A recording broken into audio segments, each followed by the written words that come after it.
Buya, kenapa dalam hadis menggunakan kata sadar, sedangkan dalam Al-Quran menggunakan kata kolbun untuk menerangkan keselamatan jiwa? Apakah ada perbedaan dari keduanya? Itu yang pertama.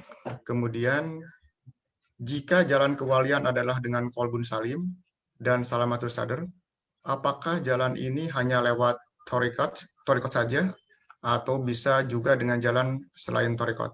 Itu kira-kira dua pertanyaannya, Ustaz. Waduh, pertanyaannya berat ya. Apa perbedaan sebenarnya antara sadar, sudur dengan kolbu? Itu cuma beda umum dan khusus saja. Ya. Sadar itu adalah lembaga yang luas, yang di dalamnya ada spirit yang menjadi sentral, namanya kolbu. Jadi inti dari sadar itu adalah qalb.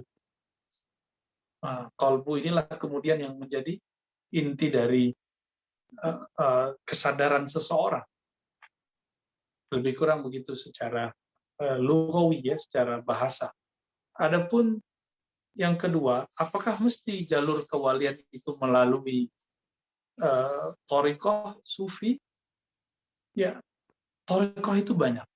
Ada thariqah yang tertulis di dalam kitab, ada yang tidak tertulis dalam kitab. Makanya at-tariq ilallah, at-turuq ilallah, jalan-jalan menuju Allah itu adalah bi'adadi anfas al-ibad. Ya, sebanyak nafasnya hamba-hamba Allah, sebanyak jiwanya hamba-hamba Allah. Maka sebenarnya secara prakteknya tidak mesti seseorang bertorikot, karena banyak juga orang bertorikot nggak jadi wali, justru sibuk mikirin kemursidan, sibuk mikirin wakil talqin, siapa pelanjut masa depan, akhirnya berebut menjadi ganti syekh, ya katanya bertorikot sibuk zikir, ini malah sibuk mikir organisasi kelanjutan bagaimana. Jadi belum tentu, bahkan kadang-kadang ada persoalan terselubung kebusukan yang susah dideteksi di dalam diri seseorang yang belajar thariqat kalau dia sudah mulai mengintip, melirik persoalan-persoalan kepemimpinan thariqat. Ya, artinya ada ambisi yang terselubung. Jadi belum tentu juga. Ya, belum tentu juga. Jadi tidak mesti thariqat yang resmi. Bisa jadi thariqah yang mastur. Ya. Maka jalan kepada Allah ini ada yang jalurnya masyhur, nah ini pakai thariqah mu'tabarah, ada yang jalurnya mastur. Nah, misalnya jalur-jalur thariqah Khidiriyah, thariqah Nabina Al-Khidir alaihi salam, itu kadang-kadang malah nggak terkenal. Tapi yang diurus adalah kolbu seseorang, biar tidak sibuk dengan kolbu orang lain.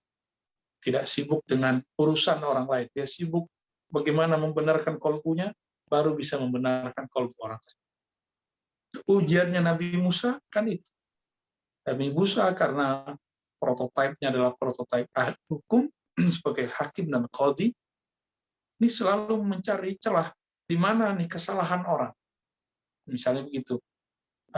Itu terbawa walaupun beliau hatinya bersih, tapi karena tuntutan tugas beliau, akhirnya beliau memandang orang secara fisik, karena hukum itu objeknya fisik.